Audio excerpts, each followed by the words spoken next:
Richmond Spiders 3 straight here in the month of February. A big win over LaSalle, 74-47, as they complete their northeastern trip with wins against both Fordham and LaSalle. Here on another edition of Voice of Reasons, we're joined now by one of the top leading scorers, not just in Richmond, but in the entire Atlantic 10, Grant Golden. It's good to finally have you here on Voice of Reason. We've never had you here on Voice of Reason, but it is always good to see you and chat with you.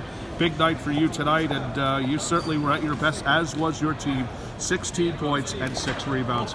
Big win. Your thoughts on tonight's game? I think we did a pretty good job at our place against them.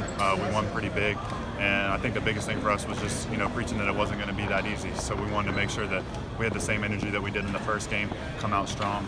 I think we did a good job at that.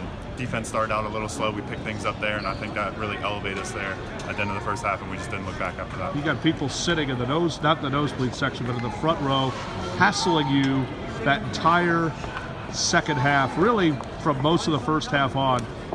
You probably zoned them out, I'm guessing. They were. I think they encouraged you, did they not? No doubt. They certainly. They were fun. They were definitely. I think they were words of encouragement. That certainly helped you, because I got my back there. I'm thinking, oh my God, Grant Golden has 16 points all of a sudden. Tell us about what it's like playing with this program. 15 years. Chris Mooney has been living in Richmond, Virginia. I know for a guy like Chris, it's got to be emotional for him because he's back home in his city, in his home city. Your SID as well, who also is in the from the Philadelphia Catholic League. What's it like playing for a guy like Coach Chris Mooney? Nobody better. No place I'd rather be, no coach I'd rather play for.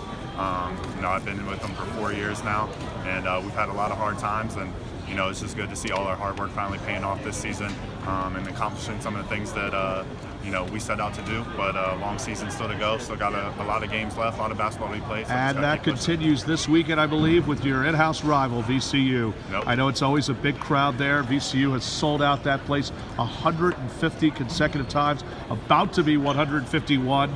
I guess it's safe to say there's no place like the state of Virginia. Am I wrong? No doubt. Tell us about that matchup. It's going to be huge, They're a really good team. They feed off their tempo and trying to speed people up. So hopefully, we can come in and set a tone early, and I think if we knock down some shots early, we'll be all right. Blake Francis, 14 points on the night. What part of it? How big of an impact has he been since his arrival from Wagner? He's been huge. Obviously our leading scorer, everything like that. He brings a lot of things that we haven't had here in the past. Offensive aggressiveness, defensive aggressiveness, all that.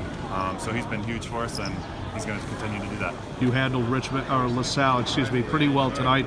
We thank you for being with us. Jake Schwartz again here on another edition of Voice of Reason at the Tom Goal Arena with Grant Golden. And I'll tell you what, if he doesn't make it to the league, it's going to be, in my opinion, an insult. I thank you for joining us. Always good to see you, and good luck this weekend again at VCU. Jake Schwartz here again at Tom Gola with Richmond's Grant Golden.